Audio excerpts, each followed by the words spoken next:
Commander Zeleth of the Hegemony Forces reviewed the battlefield reports with growing unease. His 4 eyes scanned the tactical data while his lieutenant waited nervously. "Sir, the human Marines have been pushed back to the valley. Should we press the advantage?" Zeleth's mandibles clicked thoughtfully. "What medical personnel are with them?" "Just 1 human medic, sir. A Corporal Jessica Park." The commander's purple scales immediately paled to lavender. "Full retreat. Now, sir? They're outnumbered 50-1. Victory is..." "Full retreat," Zeleth roared. "That's not a medical unit. That's a war crime waiting to happen." The lieutenant, fresh from the academy, looked confused. "But sir, it's just a medic. The humans follow strict rules about medical personnel. They're non-combatants." Zeleth laughed bitterly. "You fool. Yes, they're non-combatants. Until you make the mistake of hurting their patients. Then they become something else entirely." "I don't understand." "Let me tell you about human medics, Lieutenant.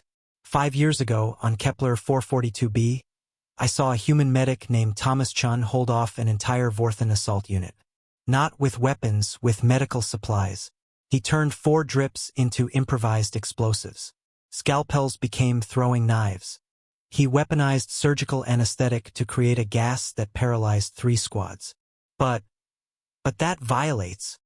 "He was protecting wounded Marines," Zeleth interrupted. "And that's when human medical personnel become the most dangerous beings in the galaxy. They take an oath to do no harm.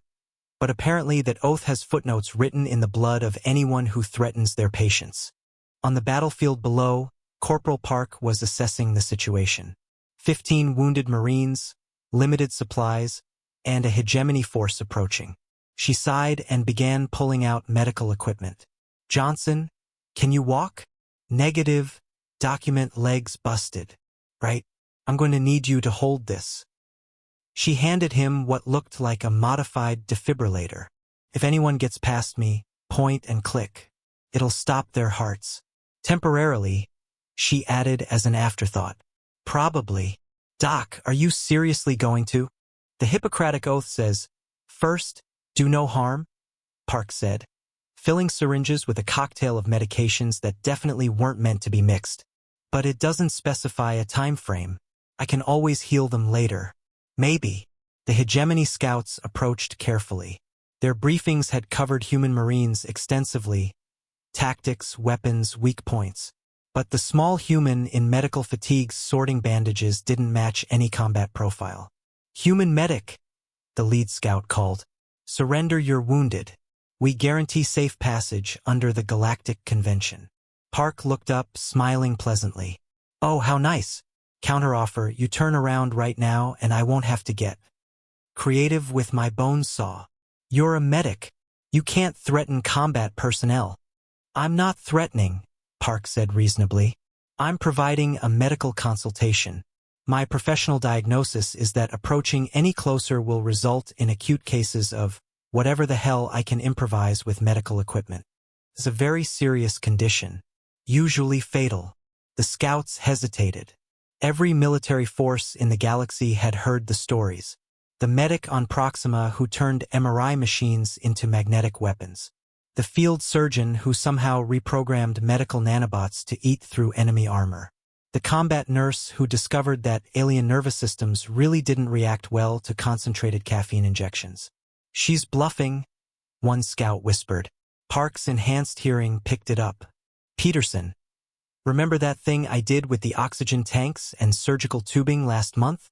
The flamethrower?" the wounded Marine asked loudly. "Or the cannon?" "Both, actually. I've made improvements." Back at the Hegemony command post, Zeleth watched through scopes as his scouts began backing away from a single human medic. "Sir, should we send reinforcements? To fight a human medic protecting wounded?" Zeleth shuddered. "I'd rather fight a battalion of Marines. At least they just shoot you. Medics get creative.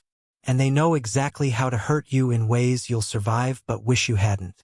"This is absurd. One medic can't." The lieutenant's protest was cut short as explosions rocked the valley. On screen, they watched the human medic somehow turn medical waste into improvised mines. Biohazard materials, Park called out cheerfully. Technically, I'm just ensuring proper disposal. Very aggressive disposal. Zeleth watched his forces retreat from one small human surrounded by jury-rigged medical equipment and wounded Marines. Lieutenant, update the tactical manual. Human medics are to be classified as weapons of mass destruction when provoked, and never, ever threaten their patients. All this because of their oath? No, Zeleth said quietly. All this because they take their job seriously. A human medic will move heaven and earth to save lives. And God help anyone who gets in their way.